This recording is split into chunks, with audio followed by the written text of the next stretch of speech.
ሌላ በሽታ ሊያመጣ ስለሚችል ከኛም ከነሱም ሁለት ሰው ወጣው በቤንዚን አርከፍክፈን ያቃጠልናቸው።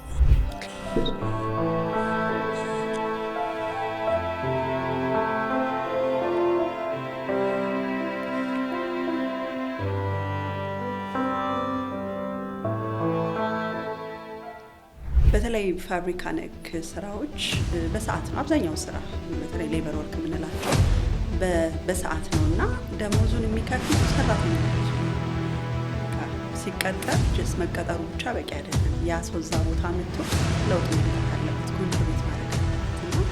እንደዚህ አይነት ሲስተም ማምጣት ልጆች ቢዝነሱ ካሉ ከባድ ነው።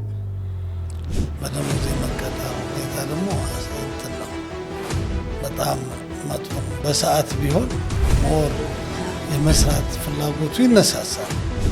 አሁን በዘመናዊ አኗኗር ደግሞ ያንን አይነት ኤክስፖዠር የላቸውም ልጆችና እንደው የድሮውን አስተዳደግ ነው ያሁን አስተዳደግ ሳይሆን ድሮ ልጅ ሆኖ በዚህ መልኩ አድገዋል።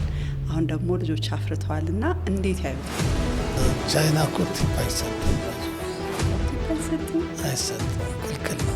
በዓለም ላይ የምናያቸው ነገሮች ከወጥ ለምሳሌ ቮልክስዋገን እንዴት መጣ ብንል በውትድርና ምክንያት ነው።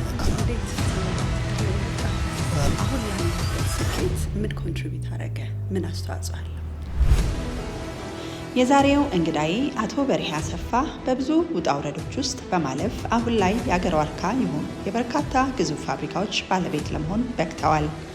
ከነዚህም መካከል በ2 ቢሊዮን ብር ወጪ ተደርጎ የተገነባው ኤክስፖርት ስታንዳርድ ጫማዎችን እያመረተ ወደ ተለያዩ አገራት የሚልከው ገሊላ ማኑፋክቸሪንግ ፒኤልሲ ዋናው ሲሆን እንዲሁም በከተማችን አዲስ አበባና ክልል ከተሞች ላይ ግልጋሎት የሚሰጥ ሶሎዳ ባስ የተሰኘ የህዝብ ትራንስፖርት በማቅረብ የማህበረሰቡን የትራንስፖርት ችግር ለመቅረፍ የበኩላቸውን ድርሻ ተወጥተዋል። ከዚህም በተጨማሪ በቅርቡ ወደ ስራ የሚገቡ መቀሌ ላይ የባስ መገጣጠሚያና ጋርመንት፣ አክሱም ላይ የዱቄት ፋብሪካና ብስኩት ማምረቻ እንዲሁም አድዋ ላይ ቴክስታይል ኢንዱስትሪ ይገኙበታል። አቶ በርሄ አሰፋ አገሪቱ ላይ በርካታ የስራ ዕድል ከመፍጠራቸው በተጨማሪ በበርካታ የበጎ ስራዎች ላይ በመሳተፍ ይታወቃሉ። ከነዚህ መካከል ለትውልድ አገራቸው በእጅ በቀላሉ የሚሰሩ ትራክተሮችን ለገበሬው በማበርከት አቅም ለሌላቸው ተማሪዎች የትምህርት መርጃ መሳሪያዎችን በመለገስ ከትምህርት ገበታቸው እንዳይፈናቀሉ በማድረግ እንዲሁም የግላቸውን የኮንስትራክሽን መሳሪያዎችን በመጠቀም ጥርጊያ መንገዶችን በማውጣት ማህበረሰቡን ደግፈዋል። በዛሬው ቆይታችን ከአቶ በርሄ አሰፋ ጋር ስለ ህይወት ውጣ ውረዳቸው፣ ስለ ጦር ሜዳ ህይወታቸው እንዲሁም ስለ ስኬት ሚስጥሮቻቸው ጠቃሚ ቆይታ አድርገናልና ተጋበዙልን። ሀሳባችንን ከወደዳችሁት ቻናላችንን ሼር፣ ላይክ፣ ሰብስክራይብ በማድረግ ቤተሰብ ሁኑ። መልካም ቆይታ። መቻል ለዘመናት የልብ ቁስላችን የነበረው የአባይ ወንዝ ላይ ያተኮረ በስነ ማህበረሰብ ተመራማሪው ጋዜጠኛ መሐመድ ሲራጅ የተሰነደ አዲስ መጽሐፍ መቻል የጂኦፖለቲካዊ እኩልነት የጎደለው የዘመናት የሃይድሮፖለቲካዊ እይታ ከሶሲዮሎጂ ጥልቀትና የሚዲያ አመራር ሳይንስ ትምህርት የተገኘው ዕውቀት አንድ ወሳኝ ጥያቄ ይዞ መጥቷል። መቻል የገጠሩን አርሶ አደር፣ የከተማውን ነጋዴና የመንግስትን መሪ በተመሳሳይ የለውጥ ቋንቋ የሚያናግር ክስተት። 15 ዓመት የግድብ ግንባታ ጉዞ፣ የኢትዮጵያውያን የመቻል ታሪክ፣ ህልምን ወደ ተጨባጭ ድርጊት የቀየረ የዚህ ትውልድ አቅም ማሳያ። አዲስ መጽሐፍ የዘመናት የህዳሴ ግድብ ምኞታችን እንዴት ሆን እንደሆነ ለመቻላችን ምን ዋጋ እንደከፈል መጽሐፉ በረቀቀ አጻጻፍና በማራኪ አቀራረብ ምላሽ ይሰጣል። መቻል የህዝብ ጽናትና የዲፕሎማሲ ውጤት ምስክር፣ ከመዘግየት የምንማርበት፣ የእውቀትን ክፍተት የምንሞላበት፣ የውስጣዊ አቅም ፍላጎትን የምንመራበት የምርምር ማጣቀሻ መጽሐፍ አሁን በሁሉም መጽሐፍት መደብሮችና አከፋፋዮች ዘንድ አድነው ያንብቡት። መቻል የራስ ልማት መመሪያ፣ የዚህ ትውልድ ጀግንነት ማሳያ። አዲስ መጽሐፍ መቻል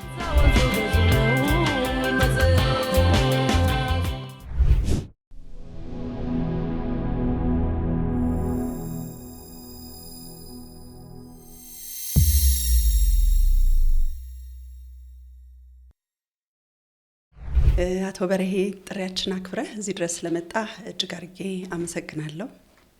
እኔም ስለጋበዛችሁኝ አመሰግናለሁ።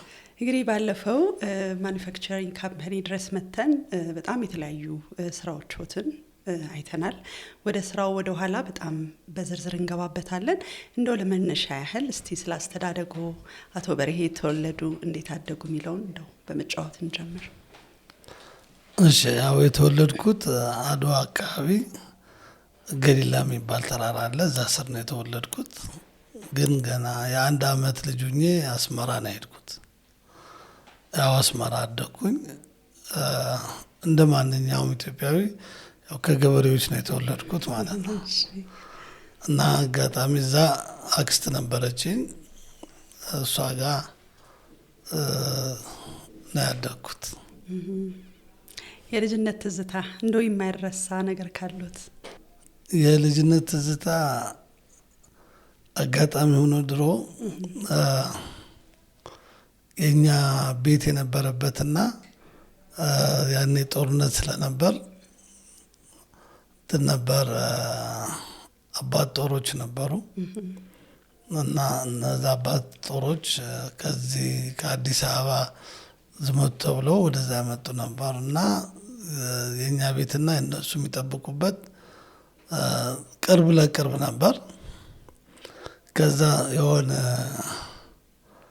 እንትን ዛፍ ነበር ካዝሚር ምንለው። እዛ ወጥቼ ካዝሚር ለማለት የምተኩስባቸው መስለው ተኩሰው ብቻ መሬት ላይ ወደኩት። እዚህ ይለኛል። ተጎዱ? አልተጎዳሁም። ያው ብዙ እንትን ያለው ስለ ዛፍ ሳስብ ብዙ ጊዜ የድሮ ልጆች እንግዲህ በጣም ከተፈጥሮ ጋር ተዋህደው ተገናኝተው ነው የሚያድጉት አይደል? ውሃ ላይ ተንቦራጭቀው ዛፍ ላይ ወጥተው ጭቃ አብክተው ምናምን ነው። አሁን በዘመናዊ አኗኗር ደግሞ ያንን አይነት ኤክስፖዠር የላቸውም ልጆችና እንደው የድሮን አስተዳደግና የአሁኑን አስተዳደግ ሲያዩት ድሮ ልጅ ሆኖ በዚህ መልኩ አድገዋል፣ አሁን ደግሞ ልጆች አፍርተዋልና እንዴት ያዩታል? ለእኔ የድሮ ጠንካራ ያደርጋል አለሁ። ለምን አሁን የማየው ብዙ ነገር ራስን አለመተማመንም አላቸው። ምክንያቱም እንትን ናቸው ልጆቹ በጣም ሴንሲቲቭ ናቸው። በጣም ፕሮቴክት እናረጋቸዋለን። ሴንሲቲቭም ናቸው፣ ፕሮቴክት እናረጋቸዋለን። ከዛ ውጭ ደግሞ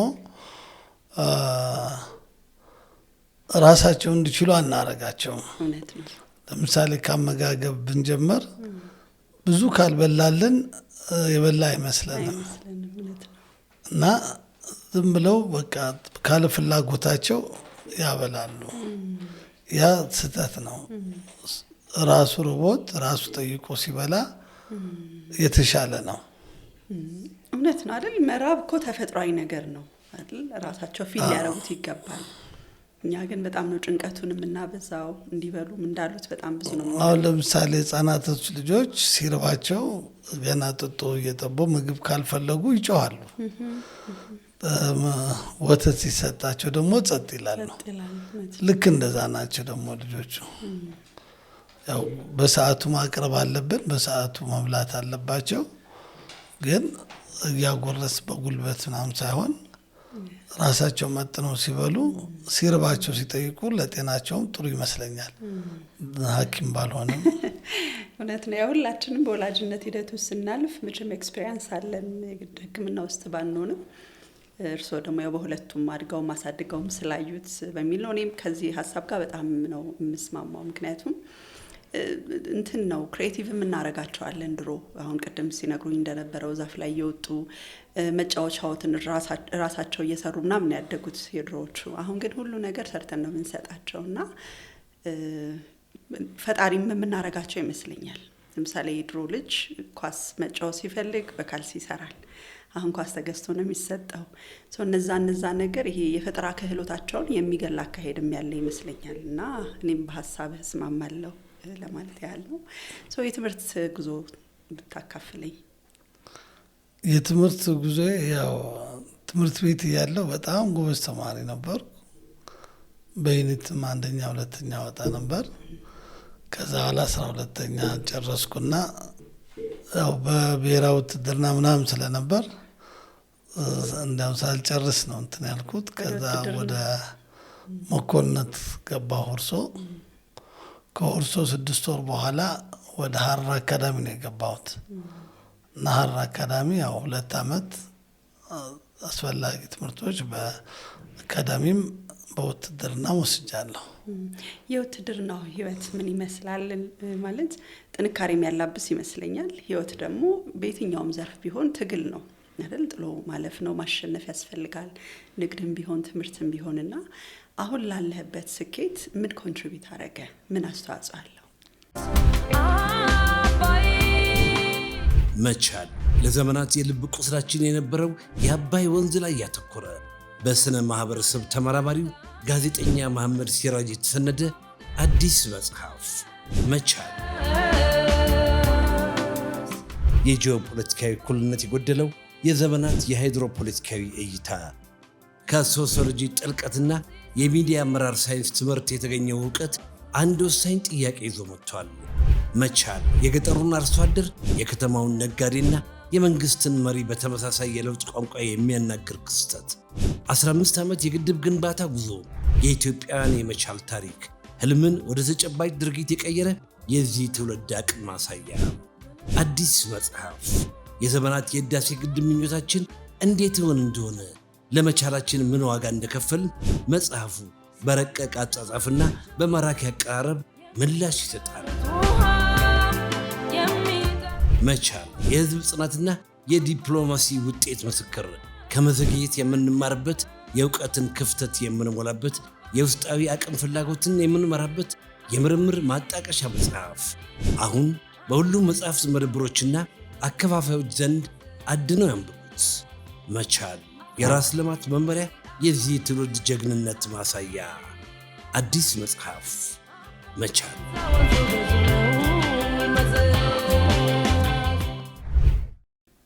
የውትድርና ህይወት ብዙ ጊዜ 3 ታርጌት ተደርገው ነው የሚሰጡት። አንደኛው ሰርቫይቫል፣ ጦርነት ላይ በጣም ከፍተኛ ችግር አለ፣ በጣም ብዙ ነገሮች አሉ። እነዛን ችሎ ሰርቫይቭ የማድረግ ያንን ወደ ማህበረሰቡ ወይም ወደ ሌላ ይዘሹ ከሄድሽ ከተጠቀምሽበት፣ መጀመሪያ ማንኛውም ሰው ሰርቫይቭ ነው ማድረግ ያለበት። ራሱ ችሎ ሰርቫይቭ ነው። ስራ ከመጀመሩ በፊት ሰርቫይቭ አድርጌያለሁ አላረኩም የሚለውን ማየት አለበት። ከዛ ቀጥሎ ኢምፖርታንት ሰው መሆን ነው ማለት፣ ለሰው አስፈልጋለሁ አላስፈልግም፣ ለምንድን ነው አላስፈልግ? አስፈላጊ ከሆነ በዛ መቀጠል ነው። ማታስፈልግ ከሆነ ለምንድን ነው ሰው ያልፈለገኝ? ሰው የሆነ የጎደለ ነገር አለ ማለት ነው። የጎደለ ነገር አለ፣ ያንን ማሟላት አለበት። ከዛ ቀጥሎ ታይም ነው። እነዚህ እንትን ናቸው። ታይም ስንል ዲሲሽን ነው። በሰዓቱ ውሳኔ መወሰን አለብን። እነዚህ ውሳኔዎች የምትወስኛቸው ያው በወታደር ቤት በሰው ህይወት ነው የምትወስኘው። በራስም ህይወት ነው አይደል? አዎ፣ በራስም በወታደሮችም ህይወት ነው የምትወስኘው። ውትድርና ለምሳሌ ሰው ምን ይላል? መሳሪያ ይዞ መተኮስ ይላል። ግን አይደለም፣ ሳይንስ ነው። ሳይንስ ነው፣ እውነት ነው፣ ሳይንስ ነው። እስካሁን ስናየው በዓለም ላይ ኢቭን ኮምፒውተር ሳይንስ የምንለው ከውትድርና የመጣ ነው፣ ከሚሊተሪ ዓለም የመጣ ነው። እችን በደንብ እንደው ያወራሩ። ወደ ህዋ የወጡት በሙሉ ከውትድርና የተገኘ ነው። ለምሳሌ ኮምፒውተር፣ ቴሌግራፍ፣ ከቴሌግራፍ ወደ ኮምፒውተር እያለ እያደገ የመጣ ነው። ስለዚህ በዓለም ላይ የምናያቸው ነገሮች ከውትድርና፣ ለምሳሌ ቮልስዋገን እንዴት መጣ ብንል በውትድርና ምክንያት ነው የመጣው። ቮልስዋገን ሲመጣ እንዴት ነው በውትድርና የመጣው? ጀርመን ሂትለር ወታደሮቹ በሰዓት አይደርሱም ነበር እና በሰዓት መድረስ ሲያቅታቸው ጠራቸው እና ለምንድን ነው በሰዓት ማድረሱ ሲል አይ እያሞቀ ነው ውሃ አስቸግሮን ሲሉት ራዳተር የሌለው ሰርታችሁ በ24 ሰዓት ውስጥ አቅርቡ ብሎ ሳይንቲስቶችን ጠርቶ ምሁራኖቹን ሰብስቦ ነው ወደዛ ቮልስ የመጀመሪያ የአሁኖቹ ራዳተር አላቸው፣ የድሮቹ ግን የላቸውም። በዚህ አስተውዬ አላውቅም። በዛ ኬዝ ነው እና ብዙ ነገሮች አንድ ሲሰበሰብ ብዙ ነገሮችን ይፈጥራል እና ሳይንስ ነው በራሱ ሳይንስ ነው። ለምሳሌ ጦርነት ይነበባል፣ አለቃ ያነባል። ምንድን ነው የሚነበበው? ጦርነት አሁን ለምሳሌ ከተለያየ አቅጣጫ ተኩሶች አሉ። ለነዛ መልስ መስጠት አለበት። በዛ ካሊቨር ይተኮሳል፣ በዛ ይተኮሳል፣ በዛ ይተኮሳል። ያንን አንብቦ ልክ የዛ አጸፋ መስጠት አለበት። ይሄ ደግሞ በሰከንዶች በደቂቃዎች የሚደረጉ ናቸው። ስለዚህ ፎከስ ያስፈልጋል ማለት አትኩረ ከየት ወዴት አቅጣጫ የተለያዩ መሳሪያዎች አሉ። እነሱን ያው ወዲያው በአውሮፕላን ነው ሁሉም እንትን የሚለው እዛ ፊልድ ያለ ነው። ሁሉም ነገር በዚህ ደብድብልኝ፣ በዚህ ምታልኝ፣ በዚህ ታንክ ግባ ምናምን የሚለው እነዛ ግን ያው ጦርነቱ ከተጀመረ በፍጥነት እንትን ያደርጋል ማለት ነው። በጣም ደስ ይላል። ስለዚህ ሚሊተሪ ሳይንስ ነው በራሱ ራሱ የቻለ እንትን ነው። በጣም ቆንጆ ነገር ነው የተማርነው። እንግዲህ መጀመሪያ የሰው ልጅ ሰርቫይቭ ማድረግ አለበት።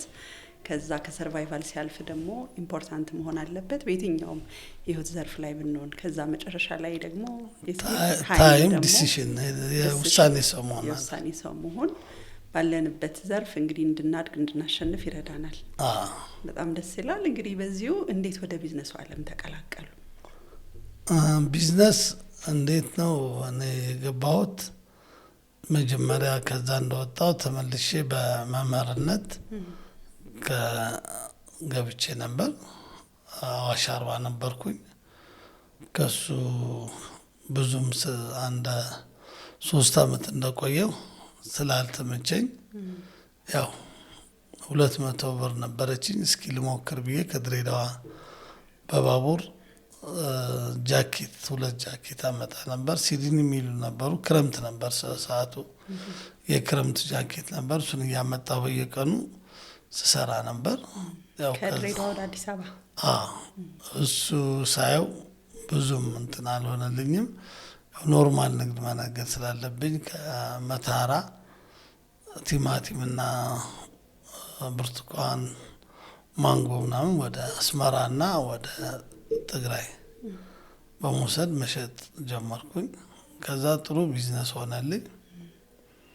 ያው በዛ እያደኩኝ ወደ ከኤርትራ ደግሞ ከምጽዋ ጨው ወደ አማራ ክልል ደባርቅ፣ ጎንደር አሁን እያመጣው እሸጥ ነበር። ከዛም ጤፍ እየወሰድኩ እሸጥ ነበር። ከዛ እንደገና ጦርነቱ ተነሳ፣ ብሩ እዛው ቀረ። ተመልሼ መጣሁ እዚህ። ከዛ የትራንዚት ስራ ጀመርኩኝ። አንድ ጓደኛ ነበር፣ አጋጣሚ ሞቷል። የለም እሱ ጉምሩክ ይሰራ ነበር እና አማከረኝ፣ ትራንዚት ስራ ለምን አትሰራ ምናምን ብሎ ያው የትራንዚት ስራ መስራት ጀመርኩ። ያው በትራንዚት ስራ የሰራኋቸው እንደ ቀለበት መንገድ፣ ላያት ኤጀንሲ፣ አባይ ብዙ የተለያዩ ፕሮጀክቶች ሰርቻለሁ። እንደ ኮንትራክተር ሆኖ ነው? ትራንዚት ትራንስፖርት እነሱን ሰራው። ግን መጀመሪያው እንትን እንደሰራው ቀለበት መንገድ ቴሌ የሚባል ነበር፣ አንድ ጥላሁን የሚባል እኔና እሱ ነን የሰራ ነው። አብዛኛው እኔ ነው የሰራሁት። ከዛ እሱን አውጥቼ አቆምኩትና ትራንዚስተሩን ወደ ጫማ ፋብሪካ ገባሁ።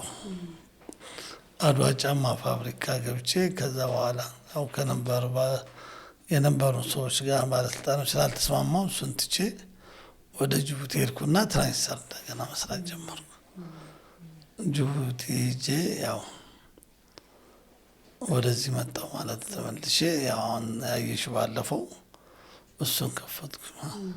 በጣም ደስ ይላል። እንግዲህ ከጅቡቲም ሌላ የተለያዩ ሀገር ኤክስፖዠሩ በጣም አለውትና አሁን ወደ ገሊላ ፋብሪካ ከመምጣታችን በፊት ከሀገር ውጭ ያለው የቢዝነስ ትሬንድ ምን ይመስላል?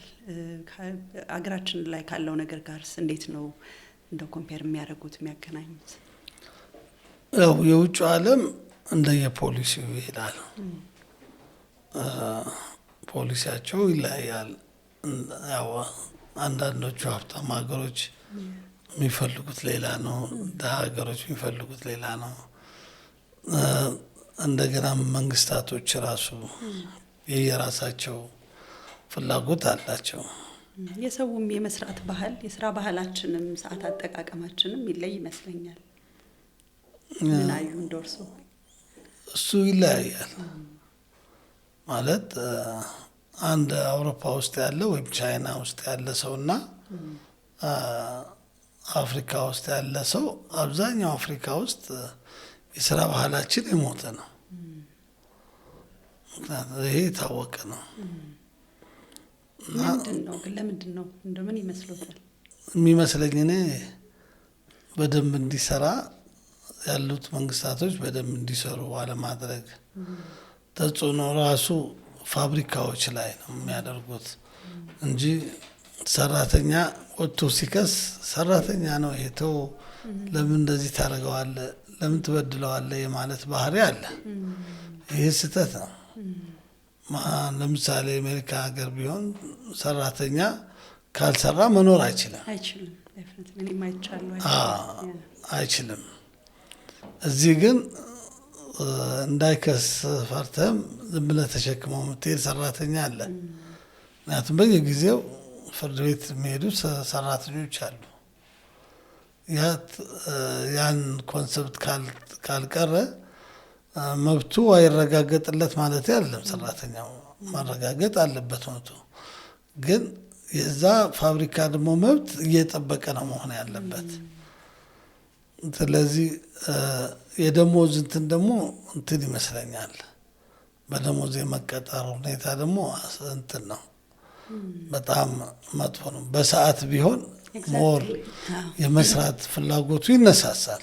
እሱን ላነሳ ነበር። እኔም አሁን ከሀገር ውጭ በነበርኩባቸው ጊዜያቶች ያየሁት 1-2 ቦታ ተቀጥሬ ሰርቻለሁና በተለይ ፋብሪካ ነክ ስራዎች በሰዓት ነው አብዛኛው ስራ።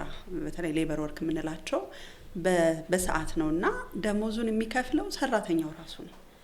በቃ ሲቀጠር ጀስ መቀጠሩ ብቻ በቂ አይደለም። ያ ሰው እዛ ቦታ መጥቶ ለውጥ ማምጣት አለበት፣ ኮንትሪቢዩት ማድረግ አለበትና እንደዚህ አይነት ሲስተም ማምጣት እንግዲህ እርሶ ቢዝነሱ ላይ ስላሉ ከባድ ነው። ሲስተሙን መቀየር አይቻልም። መንግስት መቀየር አለበት ሲስተሙ፣ ሰራተኛ ማህበር መቀየር አለበት ሲስተሙ ይሄን። ምክንያቱም የኛ ሀገር ሰራተኛ ቤዝድ የሚያደርገው ደሞዝ ላይ ነው፣ ሳላሪ ላይ ደሞዝ ላይ ነው የሚያየው። ከዛ ደግሞ ሰራተኛው በሰዓት ልቅጠር ብትዩ የመንግስት ህግም አይፈቅድም። ለሰራተኛውም ጥሩ የሚሆን በሰዓት ቢሆን፣ ያው ቀጣሪም በሰዓት ሞር ደሞዝ እንትን እያደረገ እሱ ሲሰራም 10 ሰዓትም ሊሰራ ይችላል። አሁን ሞር ይከፈለዋል እኮ በደንብ የሰራ አይደል ኮንትሪቢዩት ካደረገ። ግን ያው መንግስት ፖሊሲዎች ያስፈልጋል።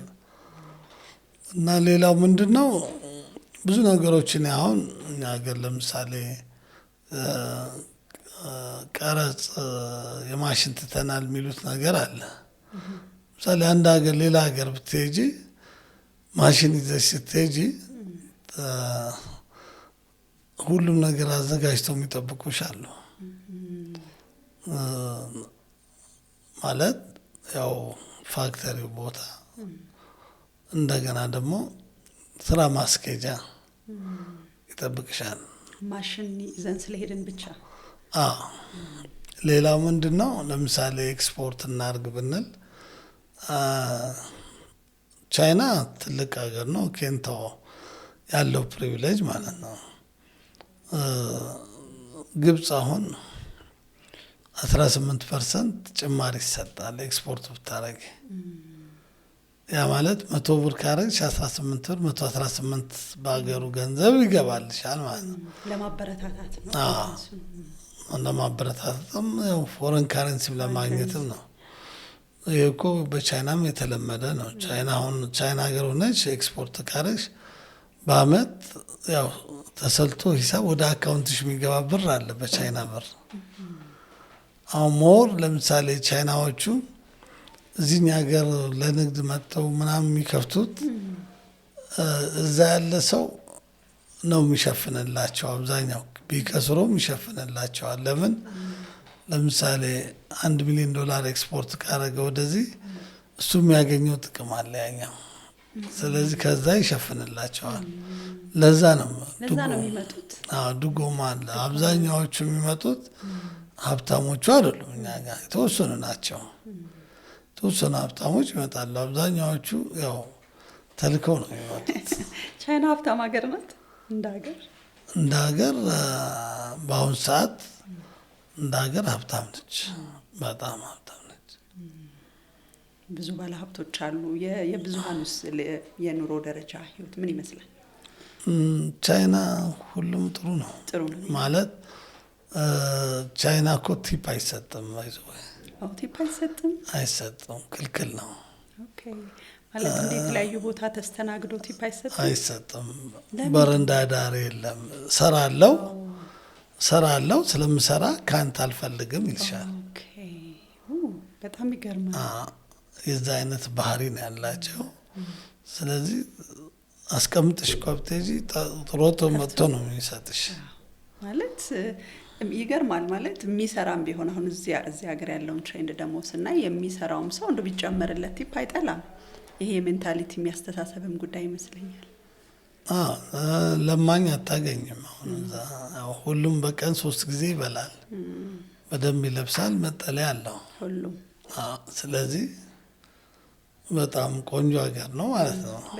በጣም ደስ ይላል። በጣም አሪፍ። እንግዲህ እስቲ በዚሁ ስለ ገሊላ ማኒፋክቸሪንግ ካምፓኒ እንግዲህ በቀደም አይተነዋል። እጅግ በጣም ግዙፍ፣ በጣም ደስ የሚል በጣም በርካታ ሰራተኞች ያሉት ኢንፍራስትራክቸሩ እጅግ ውብ የሆነ ፋብሪካ ነው እና በጣም ነው የተደሰትነው እሱን በመጎብኘታችን። ስለሱ ጅማሬ ደግሞ እንደው ትንሽ ቢሉኝ። እንግዲህ ምንድነው መጀመሪያ ገሊላ ማኒፋክቸሪንግ ስንጀምረው በፊት ነው የነበረ ነው። ከዛ ቁሜው ነበር። እንደ አዲስ ነው የጀመርኩት። እንደ አዲስ ሲጀምረው ያለፈ ያየሽው ኢንዱስትሪ በ2 አመት ውስጥ ነው የተሰራው። ማለት ከመሬት ጀምረን ቁፋሮ፣ ግንባታ ሁሉም እሱን ሰርተን ወደዚህ ልንገባ የቻልነው እና ጫማ ለእኔ በቃ እንደ ፍላጎት ነው፣ መሰረታዊ ፍላጎት ነው። ከዛ ደግሞ እኔ የምሰራው ጫማ ሌዘር ነው። ሌዘር ደግሞ ለሰው ልጅ ተስማሚ ነው። ከምን አንጻር? ከጨርቅ ከጤና አንጻር ሌዘር ንጹህ ከሆነ አይሸትም፣ ሌላ ነገር ካለ በላለቅንበት በስተቀር። ያው የሚሸት አለ፣ የሚሸትበት ኬዝ ሌላ ጉዳይ ስላለ ነው። ከዛ ደግሞ ስፔሻሊ የኢትዮጵያ ቆዳ ከሆነ ኢትዮጵያ ቆዳ አለን ምናምን ምለው ልናገር ፈልጌ አይደለም። ለምን ብዙ ይቀረናል ቆዳ ላይ። ግን እንዴት ነው ኤክስፖርት እናደርጋለን አይደል? ቆዳ ያው ለጫማ ለቦርሳ ስለሚሆን ነው። ለምንድን ነው እንደዛ የሚሆነው? ጠንካራ ነው፣ ሙቀት ስላለው ከብቶቹም ያው ስለሆነ ነው። ያም ጠንካራ አይደለም ማለት አይደለም። ግን ለምሳሌ ኢትዮጵያ ውስጥ ያለ ቆዳ ባክቴሪያ አለ። አሁን ለምሳሌ የሌሎቹ ታጦም እንትን ብሎም ለፍቶም ገብቶም ወጥቶ ባክቴሪያው የማይሞት አለ። የኛ ሀገር እንደዛ አይነት ባህሪ የለውም። የኛ ሀገር ያለው መዥገር ምናምን ስላለው ስለሚገረፍ ታመመ ተብሎ በቢላዋ እንትን ስለሚያደርጉት እነዛ ቆዳችን ላይ ብዙ እንትኖች ያሳያሉ። ጥሩ ነው አይደለም? ኳሊቲ አይደለም፣ ይጎዳዋል። አሁን መዥገር ካለው መዥገሩ የምትበላው ወፍ አለች እና ያቺ ወፍ መዥገሩ ስታነሳ ከነ ቆዳው ነው አብራ የምታነሳ። ምክንያቱም መዥገር ከቆዳ መከራ ስለሚነሳ ከእናንትኑ ታነሳለች ማለት ነው። ከነ ቆዳው ነው የምታነሳው። ስለዚህ እነዚህ ችግሮች አሉት።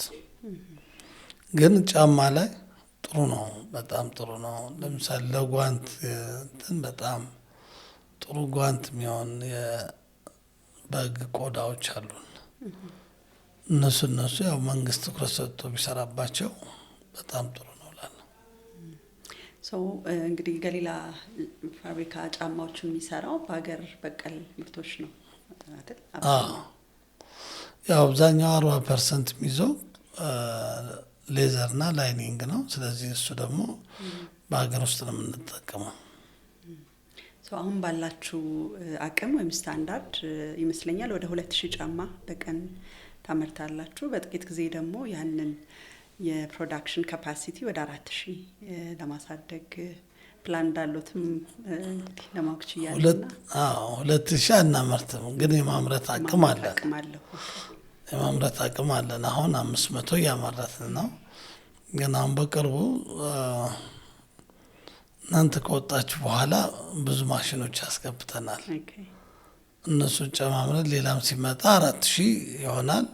ለ4000ም ገበያ እናገኛለን ብለን ፕላን አድርገናል። አብዛኛው ግማሹ ኤክስፖርት ለማድረግ ነው፣ ግማሹ ደግሞ ሀገር ውስጥ ለመሸጥ ነው እያሰብን ያለ ነው። ዋና ትኩረታችሁን ያው ኢንተርናሽናል ማርኬት ነው። ለምን ተመረጠ እሱ ከሎካል በፊት? ያው ያለ ነው እንግዲህ እኛ ስንሰራውም ያውም ለውጭ ብለን ያሰብነው። መንግስት 50% ሀገር ውስጥ 50% ወደ ውጭ ላኩ ስላለ ነው እንጂ እኛ በብልክ ጥሩ ነው። ለምን እንደ አምራች ጠቅልላ አድርጎ ትዕዛዝ የሚሰጥ ነው የሚፈለገው። ለምሳሌ አንዴ 200,000 ትዕዛዝ ከሰጠሽ እሱን መስራት ነው የሚበልጠው ወይስ 10,000 መስራት ካልሽ 200,000 ነው የምትመርጪው? ገበያ ነው ማለት ነው። ገበያ ስለሆነ ነው እንጂ ሌላኛ እዚህ ምሸጥ እዛም ምሸጥ ያው ነው። ለኛ ዶላር መጣ በብር ነው፣ ብር ነው የሚሆነው። ለመንግስት ለሀገሪቱ ይጠቅማታል ዶላር ውጭ ምንዛሬው፣ ግን ለኛ ያው ነው፣ ምንም እንትን የለውም። ገሊላ ጫማ እንደው በጣም እያንዳንዱ ለምሳሌ ብራንድ የተለያየ ሀገር ላይም ስናይ የሆነ የራሱ የሆነ ኳሊቲ መለያ ነገር አለውና ገሊላ ጫማ በጣም አሪፍ ነው የሚያስብለው ምንድነው? ምን አይነት ቫልዩ ነው አድ አድርጎ የመጣው? ገሊላ በፊትም ይታወቃል፣ ብዙ ሰው ያውቀዋል። እና አንደኛ አዳዲስ ሞዴሎች ነው የምንሰራው። ሞዴሉ አንደኛ። እንደገና ደግሞ ንጹህ ነገር ነው መስራት የምንፈልገው። የማንም ኪስ መበዝበዝ አንፈልግም። እና የሚለየን ነገሮች ያው አዳዲስ ሞዴሎችን በማምረት ነው። ጥራት ጥንካሬ ማስተናገድ የግዴታ ነው። እና አንድ ሰው አንድ ጫማ ብቻ አድርጎ ከሄደ ከ2 እስከ 5 ዓመት እንዲያደርግ ነው የምንፈልገው። በጣም ደስ ይላል። ጥንካሬ ትልቅ ነገር ነው። በጣም አሪፍ። እንግዲህ ከገሊላ ማኒፋክቸሪንግ ቀጥሎ ደግሞ የተለያዩ ድርጅቶች አይ ቲንክ መቀሌ ላይ ዱቄት ፋብሪካ ምናምን አሉና ስለሱ ደግሞ ትንሽ ብለን መቻል ለዘመናት የልብ ቁስላችን የነበረው የአባይ ወንዝ ላይ ያተኮረ በስነ ማህበረሰብ ተመራማሪው ጋዜጠኛ መሐመድ ሲራጅ የተሰነደ አዲስ መጽሐፍ መቻል የጂኦፖለቲካዊ እኩልነት የጎደለው የዘመናት የሃይድሮፖለቲካዊ እይታ ከሶሲዮሎጂ ጥልቀትና የሚዲያ አመራር ሳይንስ ትምህርት የተገኘው ዕውቀት አንድ ወሳኝ ጥያቄ ይዞ መጥቷል። መቻል የገጠሩን አርሶ አደር፣ የከተማውን ነጋዴና የመንግስትን መሪ በተመሳሳይ የለውጥ ቋንቋ የሚያናግር ክስተት። 15 ዓመት የግድብ ግንባታ ጉዞ፣ የኢትዮጵያውያን የመቻል ታሪክ፣ ህልምን ወደ ተጨባጭ ድርጊት የቀየረ የዚህ ትውልድ አቅም ማሳያ። አዲስ መጽሐፍ የዘመናት የህዳሴ ግድብ ምኞታችን እንዴት ይሆን እንደሆነ፣ ለመቻላችን ምን ዋጋ እንደከፈልን መጽሐፉ በረቀቀ አጻጻፍና በማራኪ አቀራረብ ምላሽ ይሰጣል። መቻል የህዝብ ጽናትና የዲፕሎማሲ ውጤት ምስክር፣ ከመዘግየት የምንማርበት፣ የእውቀትን ክፍተት የምንሞላበት፣ የውስጣዊ አቅም ፍላጎትን የምንመራበት የምርምር ማጣቀሻ መጽሐፍ አሁን በሁሉም መጽሐፍት መደብሮችና አከፋፋዮች ዘንድ አድነው ያንብቡት። መቻል የራስ ልማት መመሪያ፣ የዚህ ትውልድ ጀግንነት ማሳያ። አዲስ መጽሐፍ መቻል።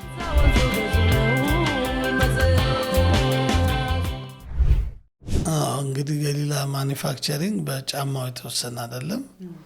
አድዋ አክሱም ላይ እንትን አለን፣ ዱቄትና ብስኩት አለን። እሱ ያው እዛውን በቅርቡ ስራ እናስጀምራለን።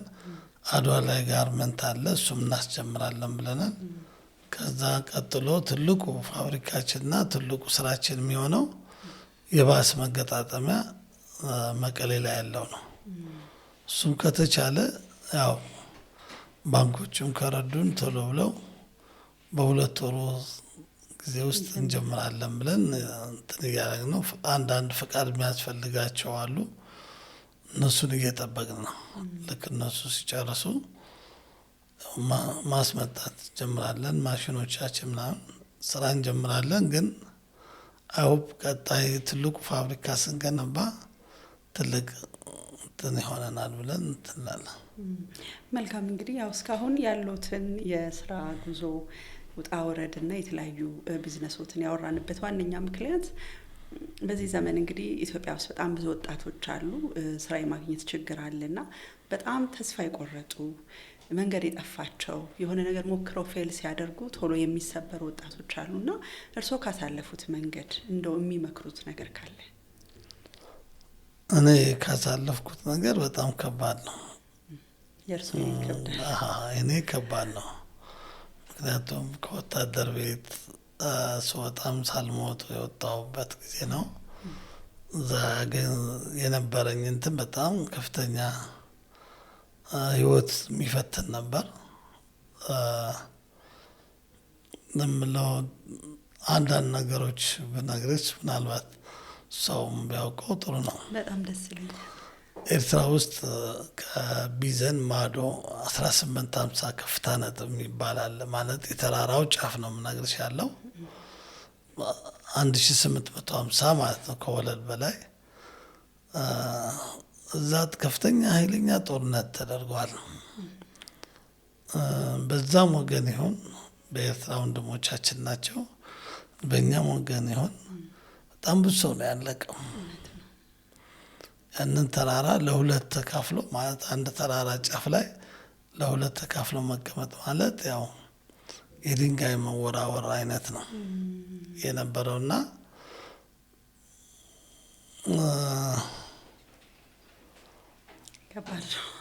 ከባድ ነው። እና ተነጋግረን ያና እነሱ በድምፅ ስለምንስማማ ተነጋግረን ከወዲያና ከወዲህ ያው ሬሳ በሽታ ከፍተኛ ስላለው ሌላ በሽታ ሊያመጣ ስለሚችል ተነጋግረን ከኛም ከነሱም ሁለት ሰው ወጣው በቤንዚን አርከፍክፈን ያቃጠልናቸው።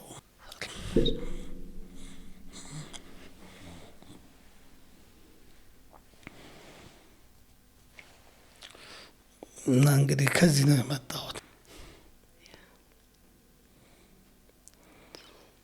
እና እንግዲህ ከዚህ ባሰ ነገር የለም። ከዛም ወደዛ ቀጣይ እንትኖቹ እንትን በኋላ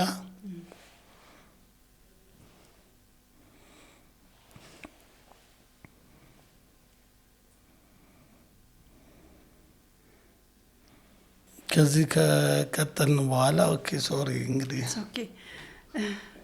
እውነት ስለሆነ ከባድ ነው ኢሞሽናል በጣም እና ከዛ ወጥቼ እንግዲህ ወደ አድዋ ነው የመጣሁት። አድዋ መጣሁኝ። አድዋ ቆየው። እንግዲህ ብዙ ነገሮችን ስታውቂ ምን ስትይ የነበርሽ ሰው ባዶ ኪስ ስትሆኚ ምን እንደሚሰማሽ አስቢ። ቤተሰብ ቢኖርም እንግዲህ አንቺ አስቢው ራስሽ ከቤተሰብ ወጥተሽ ራሴ እችላለሁ ብለሽ ሌላ ቦታ ኖረሽ የቤተሰብ ጠባቂ ለመሆን ስትመጪ ይከብዳል አለ። በጣም ግን ይህንን ያልፋል አልፌ ወደ አዲስ አበባ መጥቼ አዲስ አበባ እንትን ብዬ እንደገና ተቀጥሬ ወደ ስራ ገብቼ በ200 ብር ነው ኮንትሮባንድ የገባሁት። ያንን ሰርቼ ነው እዚህ የደረስኩት። ስለዚህ አብዛኛው ጊዜ ምንድን ነው የማይላቸው የአሁኑ ልጆችም ወንድሞችም ቶሎ ብለው ሚሊዮነር መሆን ነው። ያ ሊሆን አይችልም። ስራ የለም። አሁን ስራ ላይኖር ይችላል፣ ግን መፍጠር አለባቸው ስራ። ራሳቸው ቆም ብለው የት ነው ያለሁት ማለት አለባቸው። ከዛም ተነስቼ እንደገና ፋብሪካ ከፍቼ እንደገናም ዜሮ ገብቻለሁ። ወጥቶም እንደገና መውረድ አለ። እንደገናም ቅድም ያልኩሽ አስመራጨው እየነገርኩ ነበር። ጦርነቱ ሲነሳ ወርጃለሁ። 3 ጊዜ ተደጋጋሚ ኪሳራ ደርሶብኛል። ኢቭን ወደ ዜሮ የመግባት ያክል ማለት ነው። ለምሳሌ ፋብሪካው ትቼው ሲሄድ አዲስ መኪና ነበር ምነዳው። ትቼ 72,000 ብር ብቻ ነበር በእጄ። እሱን ይዤ ነው የሄድኩት ጅቡቲ። የቤት ኪራይ ምናምን ስል ነው ያለቀው። ግን በእግሬ እየሄድኩኝ ስሰራ ነበር። ተስፋ ለመቁረጥ ነው ዋናው። በዓለም ላይ ተስፋ ከቆረጥሽ በቃ እኔ አልሆንም፣ እኔ ሰው አልሆንም የምትይ ከሆነ አይደለሽም። ለዛ ነው ሳርቫይቫል መጀመሪያ መያዝ ያለባቸው ሳርቫይቫል ነው። ከትምህርት ቤት እንደወጡ ወደ ንግድ የሚገቡ አሉ። ያ ሊሆን አይችልም። የሆነ የስራ ልምድ መፈለግ አለባቸው። መቀጠር ያ ስህተት ነው። ምክንያቱም መቀጠር አይፈልግም። በሆነ መንገድ ወደ ላይ ሲወጣ ይቆይና ሲመታ ይቆማል። ምክንያቱም ልምድ የለውም፣ ልምድ የለም። ምክንያቱም በተለያየ መንገድ ብር ሊያገኝ ይችላል። በስጦታም በስርቆትም በወንጀልም ተወሰን ሊያገኝ ይችላል። ግን ያ አያስኬድም። የሚያስኬደው ምንድን ነው? ሁል ጊዜ ጠንክሮ መስራት ነው። ከዜሮም መነሳት ይቻላል። ከዜሮ መነሳት ይቻላል። ለምሳሌ 100 ብር አሁን 1,000 ብር 2,000 ብር አያሰራኝም ይላል። እኔ ለምን ከሌለኝ ውሃ ይዤ መንገድ ላይ ብሸጥ ቀላሉ ነገር ነው። ውሃ ይዤ ዛሬ 48 ሰው ውሃ ግዛኝ ምናምን ብዬ ባስገዛ ብሩ ይጨምራል። በበነገታውም አደርጋለሁ። ከዛ ቀስ ብዬ ወደ ሱቅ ነው ወደ ምንድን ነው እያልኩ ማድረግ እችላለሁ። በትንሽ ነው የሚጀምረው። ያንን ካላ ማድረግ በትንሽ ሰርተን ያልፍልናል ብለን እንትን ማንል ከሆነ ከባድ ነው። ያንን መጀመሪያ እና ቅድም ያልኩሽ ምንድነው ሳርቫይቫል አስተምሮኛል። ስለዚህ ሁሉ ጊዜ ስወድቅም ሳርቫይቭ አደርጋለሁ። ወደ ሳርቫይቫል ነው መጀመሪያ የሚሄደው እና ይሄ ነው እንትኑ። በጣም ደስ ይላል። እጅግ በጣም ስሜት የሚነካ በጣም ደስ የሚል ትምህርት ነው። እኔም በጣም ብዙ ነገሮችን እንዳይ ረድተኸኛል። አመሰግናለሁ። እንግዲህ እስቲ ከቢዝነስ እንውጣና ደግሞ እንደ አባት አቶ በርሄ አባትነት የሁለት ልጆች አባት ነህ። ምን ይመስላል ልጆች አስተዳደግህ እንዴት ነው? ልጆች ማሳደጋቸው እንደ ኖርማል አስተዳደግ እንደ ማንኛውም ኢትዮጵያዊ ያለ እንደዛ ማሳደጋቸው። ምናልባት ማስተምራቸው ትምህርት ቤት ለየት ሊል ይችላል። ሌላው ግን ኖርማል ግንኙነት ያለን እንደ ማንኛውም ኢትዮጵያዊ የሚያድገው ነው። እንትን አይደለሁም። የተለየ ነገር ማደርገው ነገር የለም ለነሱ ብዬ። አንዳንድ ጊዜ አሁን እንግዲህ አንተ በጣም ስኬታማ ነህ፣ በጣም ብዙ ፋክተሪዎች ቢዝነስ ላይ ያለ ሰው ነህና ልጆች ደግሞ የወላጆቻቸው ሀብት ላይ መመካት ነገር አላቸው። ያ ደግሞ ፐርሰናል ኤፈርታቸውን ወይም ብዙ እንዳይጥሩ ኢትስ ኦኬ ባልማርም ባልሰራም የአባቴ ንብረት አለ አይነት መመካት ይኖራል እና እንዴት አድርገው ነው ይሄንን ባላንስ የሚያደርጉት? ይህም ባላንስ የሚያደርጉት አሁን ለምሳሌ እኔ ልጆች ቅዳሜ ስራ ይመጣሉ። ምክንያቱም ትምህርት ቤት ስለሌላቸው ቅዳሜ ጠዋት ይመጣሉ። ያው እንትን ነው እና እንደ ልጆች ስለሆነ መስራት አይሰሩም፣ ግን ያሉ ይሮጣሉ፣ አንዳንድ ነገር ያደርጋሉ። ለቀጣይ ግን ቅዳሜ እየመጡ መስራታቸው ግዴታ ነው። ምክንያቱም ዝቅ ብለው ሰርተው ማወቅ አለባቸው። ከዛ ውጪ የሚያስፈልጋቸው ራሳቸው በደሞዝ መሰረት ራሳቸው እንዲያደርጉ ነው የምፈልገው። እየሰሩ ቅዳሜ እየሰሩ እኔ አስተዳደጌ እንደዛ ነው። ባይዘወይ ሳድግ ነበራቸው ሀብት እና ግን እሰራለሁ፣ ቅዳሜ ደሞዝ ይከፈለኛል። እንደዛ ነው ያደግኩት። ሳድግም ያ ነገር ጠቅመዋል። ከሰዓት ስራ ነው ገባው፣ ጠዋት ደግሞ ትምህርት ቤት ነው፣ ማታ ደግሞ ጥናት ነው። በሶስት ተከፍሎ የነበረ ህይወት ነው የነበረኝ። ጠዋት እማራለሁ፣ ከሰዓት እሰራለሁ። ከሰዓት ከሆንኩ የምማረው ጠዋት እሰራለሁ፣ ማታ ደግሞ ጥናት አጠናለሁ። እንደዛ ነው ነበረው። የአሁኑ ትምህርት ያው ረጅም ስለሆነ ይከብዳል። እዚህ ቅዳሜ ግዴታ መስራት አለባቸው፣ ስራ ማወቅ አለባቸው። ከልጅነታቸው ስራው ካወቁ ጥሩ እየሆኑ ይሄዳሉ እላለሁ። ለራሳቸው እንደዛ ነው ማስበው። መልካም እንግዲህ ከአቶ በርሄ ወደፊት ምን እንጠብቅ? እንደው ኢትዮጵያ ላይ ምን ማየት ይፈልጋሉ እንደ ቢዝነስ ሰው? እኔ እንደ ቢዝነስ ሰው እንደ ቢዝነስ አይደለሁም ማለት ማኒፋክቸሪንግ እና ቢዝነስ ይላል። እንደ ማኒፋክቸሪንግ እንደ ማኒፋክቸረር ልንገርሽ ብዬ ነው። እንደኔ ፍላጎቴ ሁሉም ሰው ኢትዮጵያ ስራ እንዲኖረው ፈልጋለሁ።